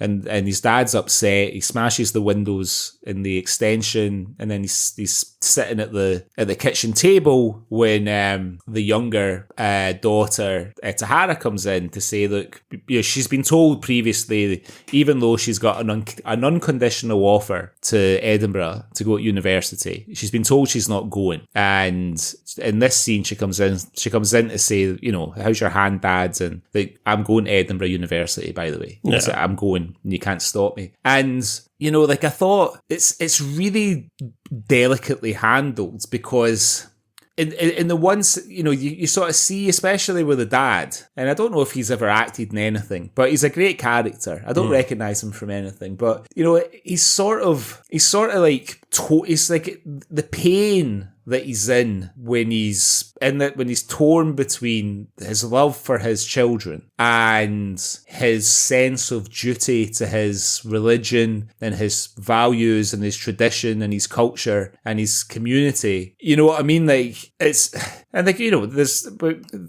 a big reason why Scotland has such a big Pakistani community is because of the partition of it in India and everything. And, a lot of these people were essentially almost the asylum seekers of the day, coming to Scotland and England and setting up businesses. And Casim's like a second generation Pakistani immigrant into Glasgow. But the father, like, because like there's never he's so proud of his son. You know, he's his only son. He's named after the twin brother that he lost during the partition. And like, I'd never got the feeling from the performance that, you know, nothing else matters other than his son following the path that's been set out for him and doing the right thing by his community and his culture and everything else and his family. I really felt like there's a real struggle going on with the mum and the dad, and they that love for their children that they're so proud of. You know, when you see the older sister when they're making the match for her with the kid from Bradford who comes up and that scene and everything else. You know, they're so devoted to their way of life, but they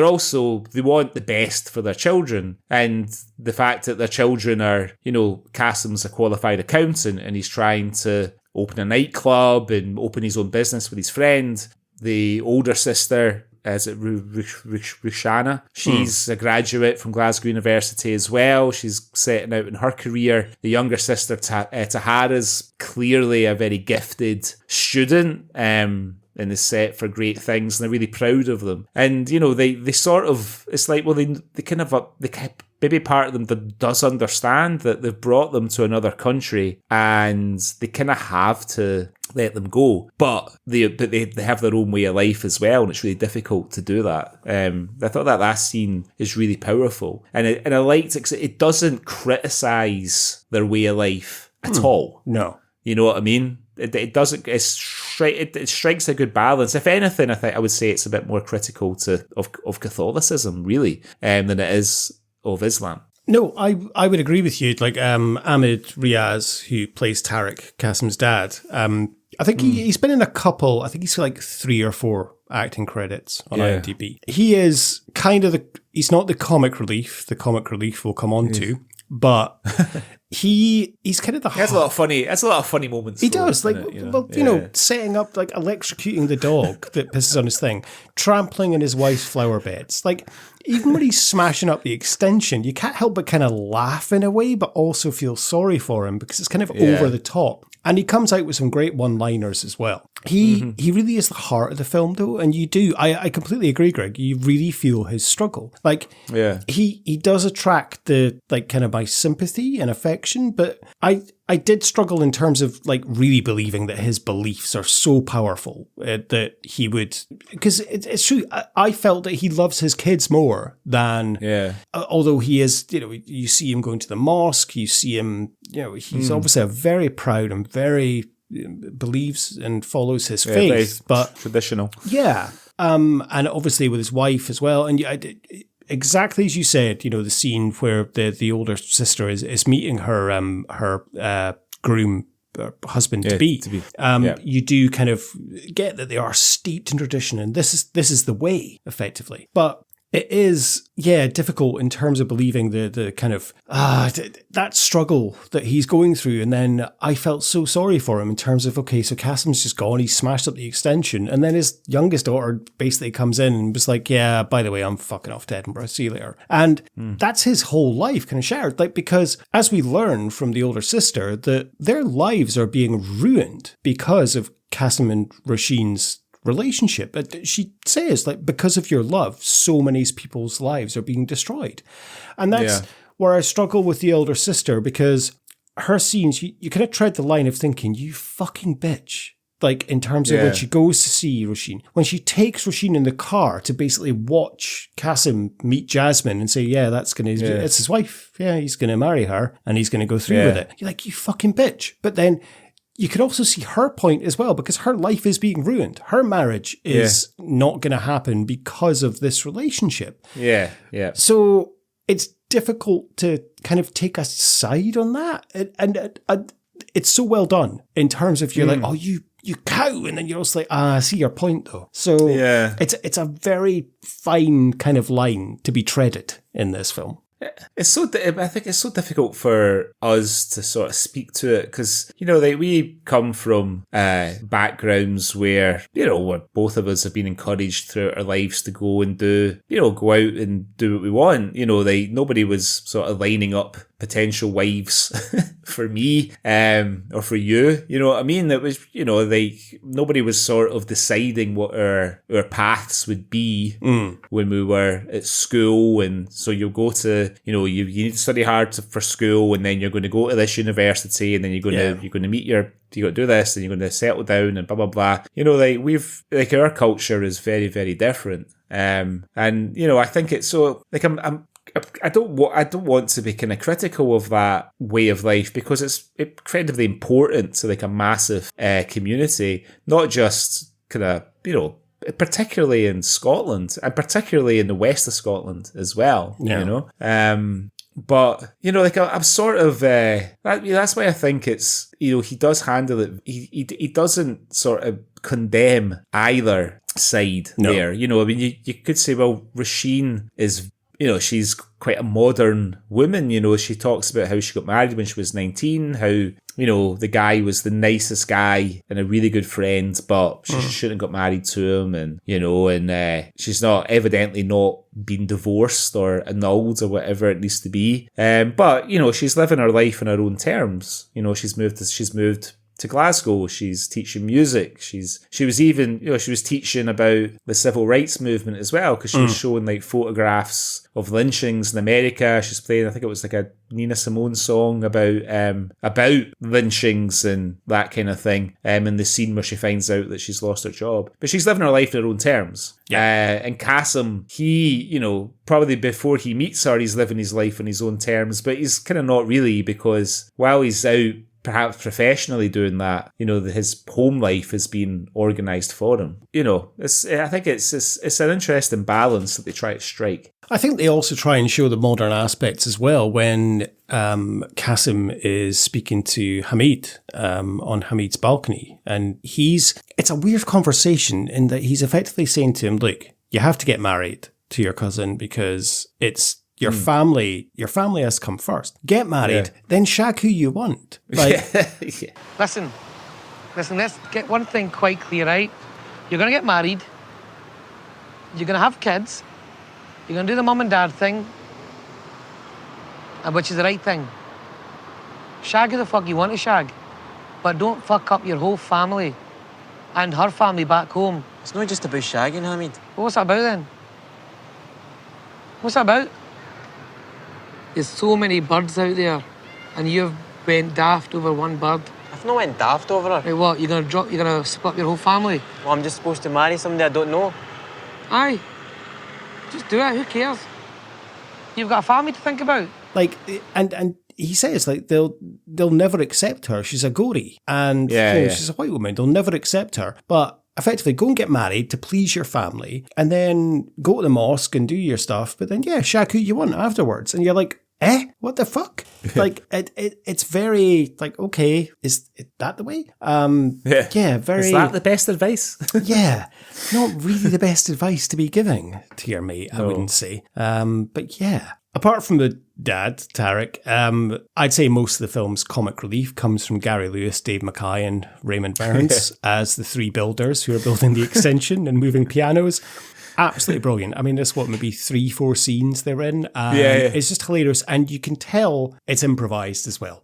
And absolutely, but absolutely spot on. The line where they're moving the piano and Gary Lewis says to Raymond Burns, "Can you take the fucking weight, you fat bastard?" Just fucking cracks me up so much. And then when Dave Mackay gets his balls smashed with the piano, he's like, but you're like Gary Lewis, like, oh, you Irish? Yeah. Oh, could you not have taken up the tin whistle? Like, But then even like Raymond Burns, when Casim's leaving the extension site and stuff and coming back, and he's going, you weren't much fucking use anyway and stuff. And, you know, where have you been? Not like we've missed you. It's so beautifully improvised and so well done. And they just, every time they were on screen, I just cracked up at the three of them. Yeah, they're so funny. That the scene is with Raymond Burns when he's roasting Casim because he's been away and not helped with he says, "We've not even had a donut. I've not had a donut in a week, big man."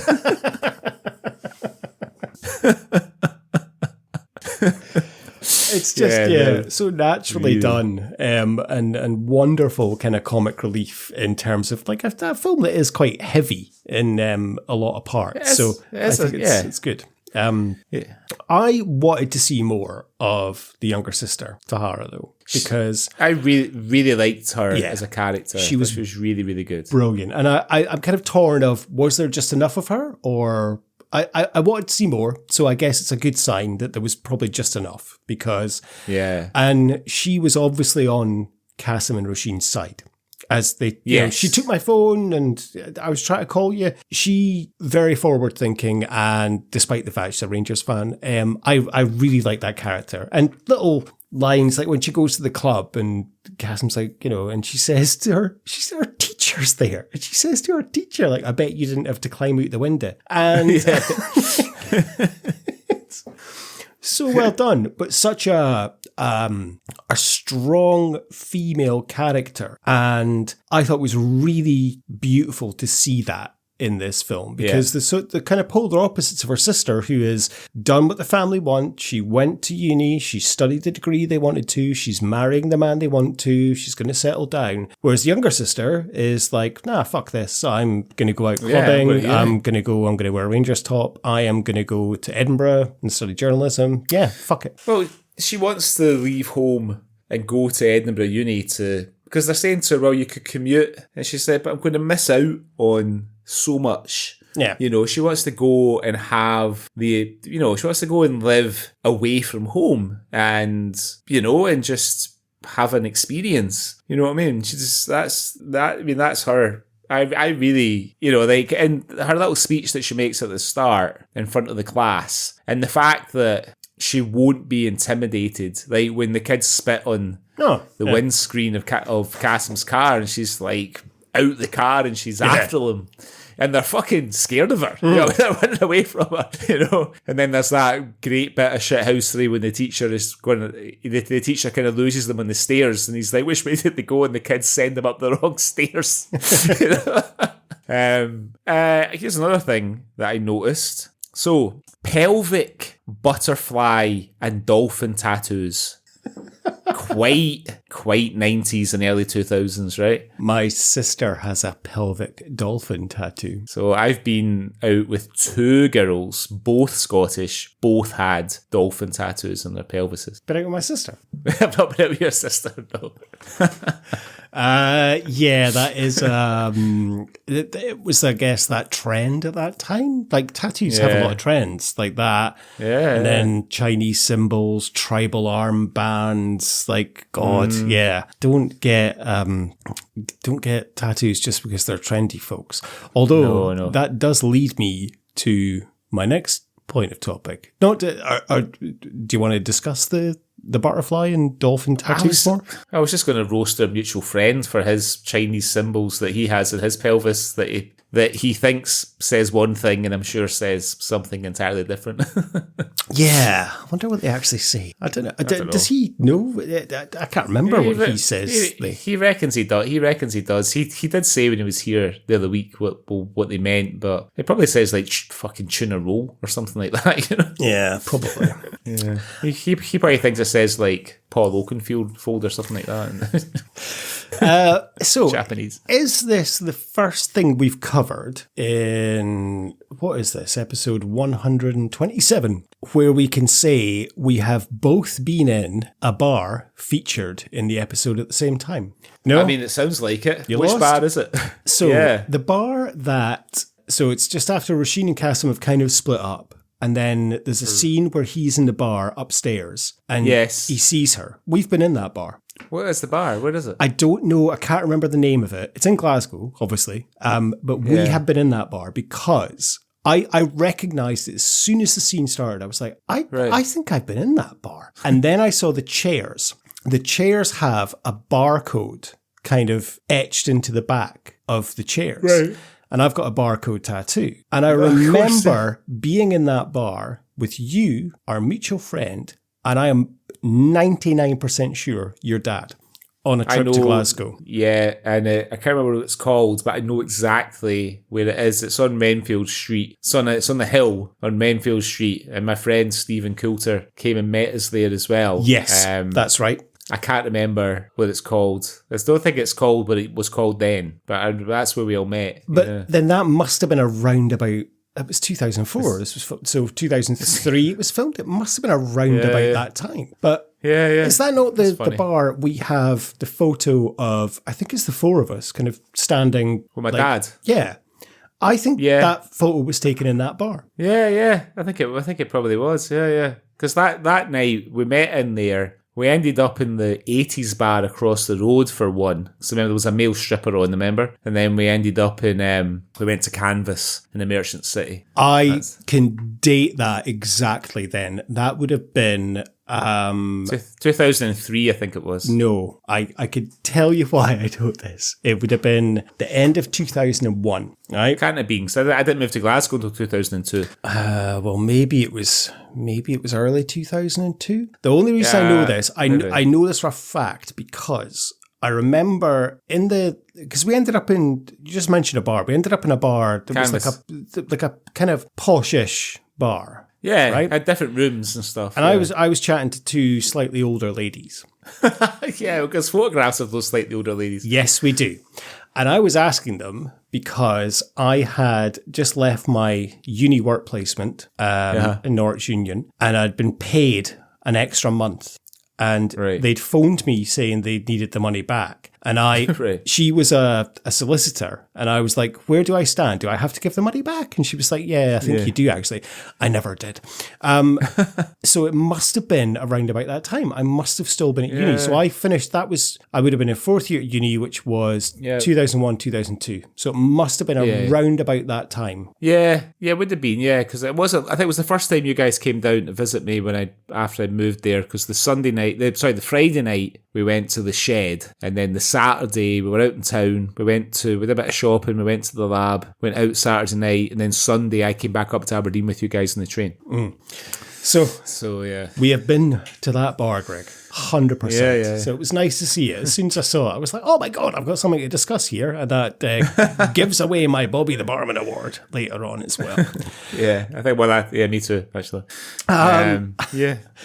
Like I would say, I really enjoyed the film. Obviously, it's a Ken Loach film. I'm glad it wasn't what I was expecting it to be in terms of some sort of soppy romance.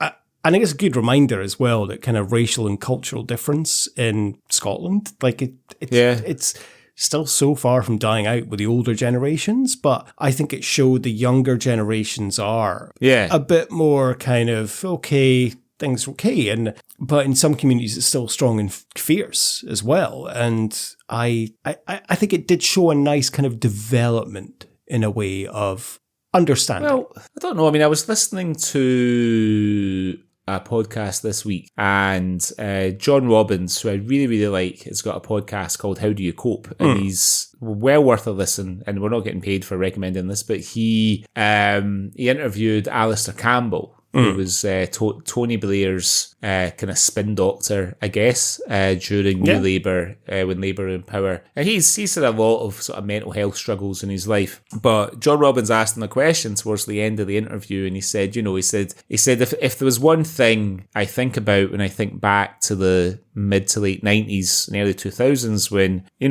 Tony Blair's government were in power, it was a lot of liberal messages, a lot about inclusion and tolerance and that kind of thing. And now we seem to have gone back in modern parlance and politics. We seem to have gone back to another time of where people were less tolerant and racism and everything, overt racism. And he said to Alistair Campbell, what do you think of that? And he said, well, I think, hopefully, he said, these things come in cycles and it'll come around again, So it's quite interesting because this was so Labour were in to 1997. This was before Tony Blair handed over to Gordon Brown, yeah. So, this still I remember the early 2000s of it all feeling a bit optimistic, you know what I mean? And I was young as well, and, you know, out in the world in my early 20s, living my life. But there was, you know, just, it felt, I think, is it because of how old I was at the time, or was it just the way things were? But, you know, I think this film, I remember there was a little bit of controversy because there's a fairly graphic sex scene between Casim and Roisin in the film. And I remember there being a little bit of controversy when the film came out because it was the scene was between an Asian man. And it was got a tabloid controversy. It wasn't like this film should be banned, but it did it got a few inches in the tabloids. That's the wrong expression, but you know what I mean. I remember being the scene where he goes down on her. Yeah, I remember being a bit surprised that it sort of made that it did cause a little bit of sort of consternation. Do you know what I mean? Because I kind of thought, you know, I sort of thought to myself, well, you know, it's not exactly Love My Neighbour, Love Thy Neighbour or something like that, you know, or Rising Damp or whatever. We're kind of behind that. Yeah, I know. I can agree. I think, however, I do think that this film, and I'm going to have to be so careful where I tread on this, and it's so bad that I've got to edit this so quickly. Tell me if I've said anything wrong. But I don't think so. You got to think that this was 2004.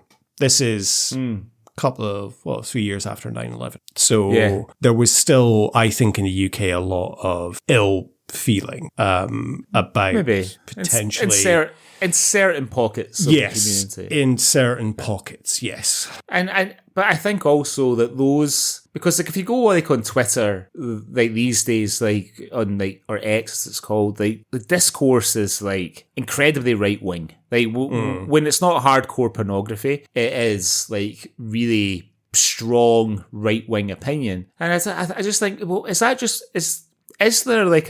that slowly becoming a bit of a majority, or are these people just have the loudest voices? Is that what it is? Do you know what I mean? Are these the people that are going to go on social media and say, you know, like these like often quite horrible, ill-informed, ignorant things about any minority? You know what I mean? And it's sort of bled into politics in the UK. You've got like Farage and his Reform Party who are gaining ground. Yeah, scary. In the UK. Scary stuff. Gaining ground against, you know, and picking up a lot of traditional Conservative voters. But then you've got Keir Starmer, like last week. So like the Labour Prime Minister of the UK saying the words, "We need to be careful we don't become an island of strangers," when he's talking about asylum seekers and stuff. I just thought it was the last thing I would ever have expected a Labour politician, let alone fucking Prime Minister, to say. So, you know, like I think it feels like it's a pretty bleak time as far as inclusion and tolerance goes, you know? And I think social media is like probably the reason for it.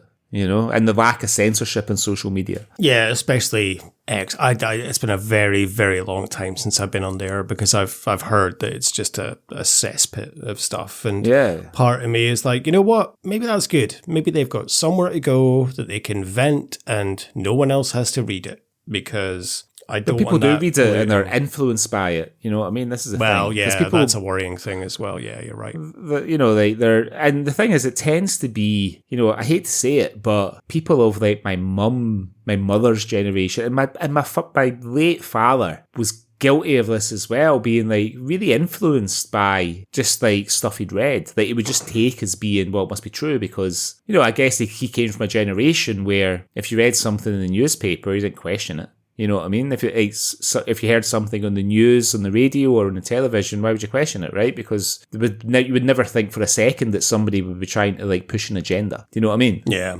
But that's kind of all it is now. Well, okay.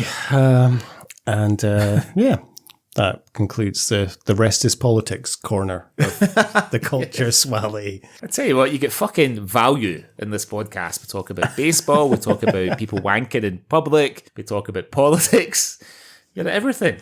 Absolutely everything. Okay, a fond kiss. Anything else from your perspective, Greg? I mean, I did read a comment online that said, like, every romance film should be this way. like the fact that the lovers bicker, they throw each other out the apartment, take shots at each other's family, and generally not getting along in between periods of being so intensely in love and having amazing sex that they forget everything but each other. Yeah. Well, I think it's a fairly fair review of the film, I would say.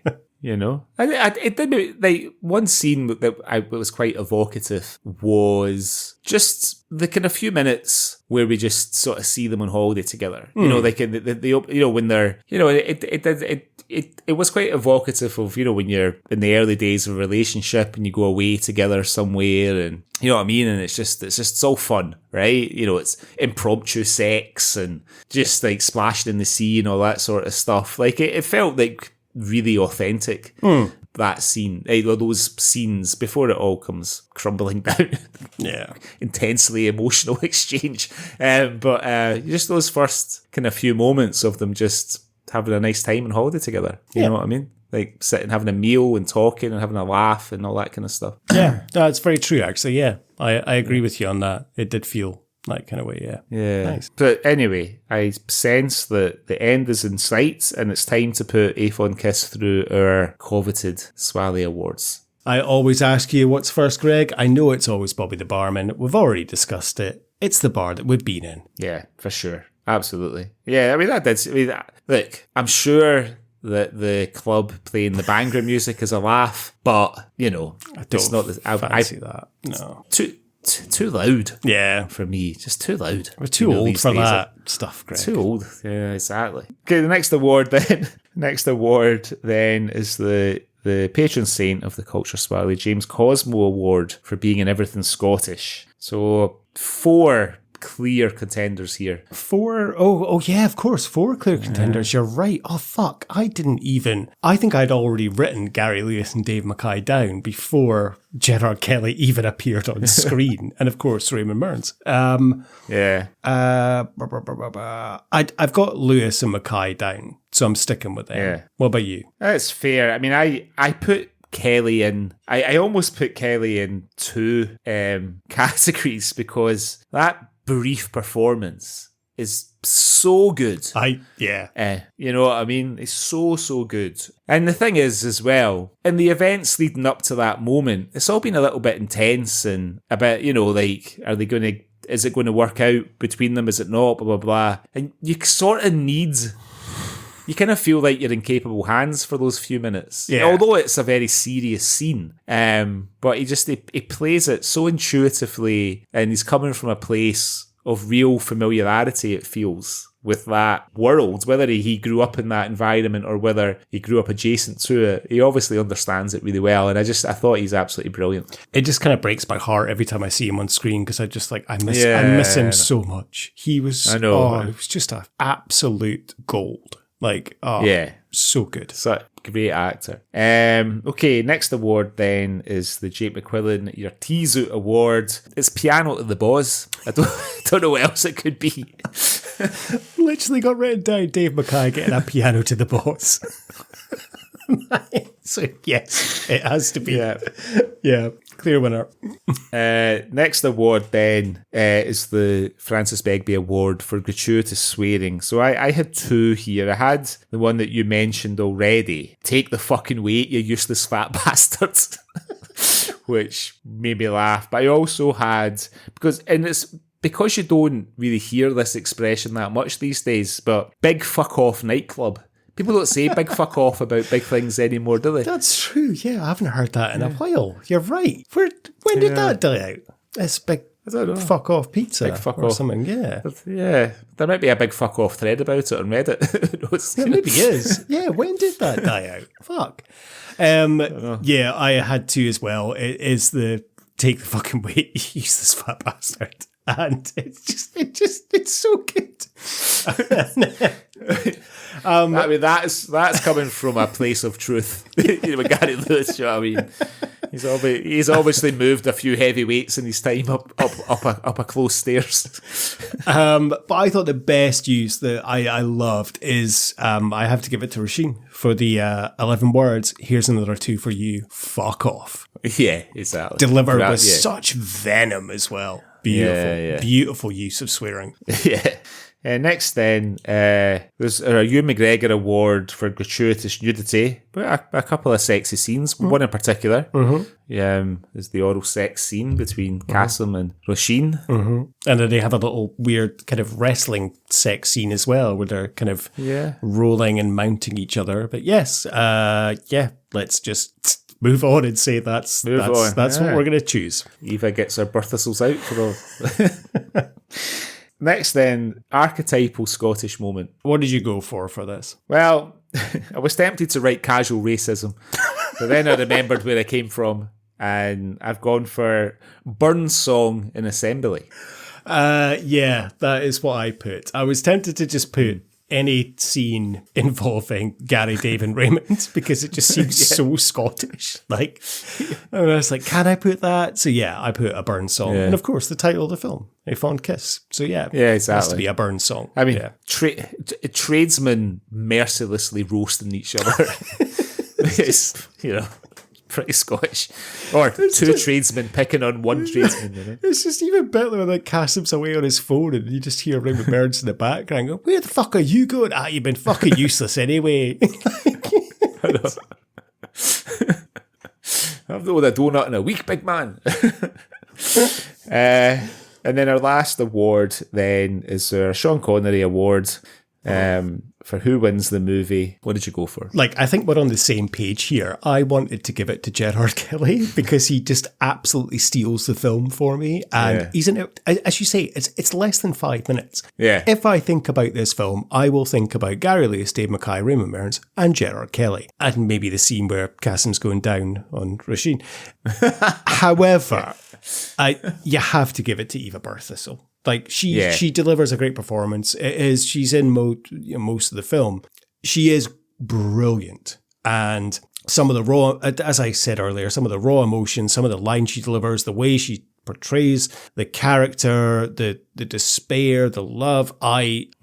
She wins it for me, but Gerard Kelly's a very fucking close second. Yeah, he definitely gets what's the award they have in the rewatchables for someone who comes Dion Waiters, Dion Waiters. Yeah. If we had the Dion Waiters award for coming in and just blowing everyone away for a few minutes, he would be the Dion Waiters of A Fond Kiss. And I have to say, from now on, if you've picked something that I have not seen and I'm not aware of, I am not going to look up the cast list before, because I didn't do it for this, so I had no idea Gerard Kelly was coming in. So when she goes to see the priest and he pops up, I was like, oh, fuck. Just the way he appears, she's like, hello, fire. So, yeah, in there. He's got his flag on. Wonderful. Okay, so if you want to watch A Fond Kiss, it's available on YouTube.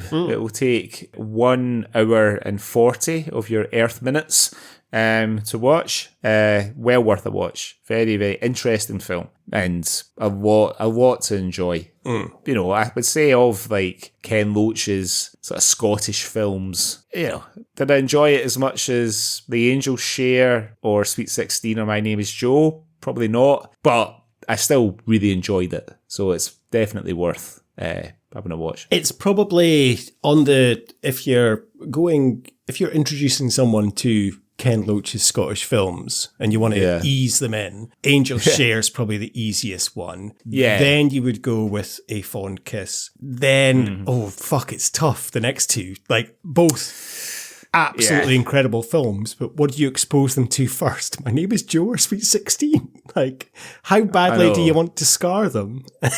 I know. I mean, My Name is. They're all. I mean, of the three films, I can't remember how Angels Share ends. I think it does have a reasonably upbeat ending. Yeah, it does. It ends pretty happily, I think. A Fond Kiss does have an upbeat ending as well. I mean. The ending's kind of challenging because you kind of feel really sorry for Casim's mum and dad. Yeah. You know what I mean? Like, they're so upset, and he's rejecting his family's way of life for Roisin. But it's still sort of nice that they get together. My Name is Joe and Sweet 16 are pretty fucking bleak. The last sort of 20 minutes of those films are, quite bleak. Yeah, So. Dave Mackay doesn't get a lot of gardening work done at the end of My Name is Joe, does he? I mean, he's hanging out into the garden, but... yes, hanging over the... Yeah, exactly. I know. Anyway, so A Fond Kiss was my choice. Which means that it comes back to you for our next episode. So what are you going to be watching in Japan when you're not watching the sumo wrestling? Well, Greg, for the next episode, I've picked something I've wanted to do for a very long time. And because I'm away and we're recording this and we've got an extra week, I figured pick something that's a little bit longer. So one of my favourite TV shows and one of my favourite comedians. We're going back to 2010 and delving inside the mind of Brian Limond, where we're going to meet Dee Dee, Jacqueline McCafferty, and Falcon Hoof, among others. And Raymond Mearns is in quite a lot of sketches in this show. We're going to look at the very first series of Limmy's Show, which is available on BBC iPlayer and also available on YouTube. There are 6 episodes in the series. There is technically a 7th because it is the pilot, which is on iPlayer and on YouTube. If you include the pilot, which I will be doing, there's 7 episodes. Yeah, so 7 episodes. Awesome. First series of Limmy's Show. Cool. Look forward to that. Not watched it, I think, since it came out. It's been getting, I mentioned John Robbins once already, but John Robbins mentions Limmy on his show with Ellis James like almost every single week. So desperate to get him in for the UNESCO accents, right? Yes. Brilliant. Oh, well, I look forward to watching that. Fantastic. Okay, right. Well, thank you very much for listening, everyone. Hope you enjoyed this show. If you'd like to get in touch with us, you can. You can email us on cultureswally@gmail.com with any recommendations or any news stories, or if you just want to say hello. You can follow us on Insta at cultureswallypod. And I haven't said this for ages, and I don't know why. Please give us a little rating, review, subscription on iTunes, Spotify, wherever you get your podcasts. We are available. Give us a little like, review, subscribe, unsubscribe and resubscribe. Whatever you want to do, it does help the show. And we have a wonderful website as well, don't we, Greg?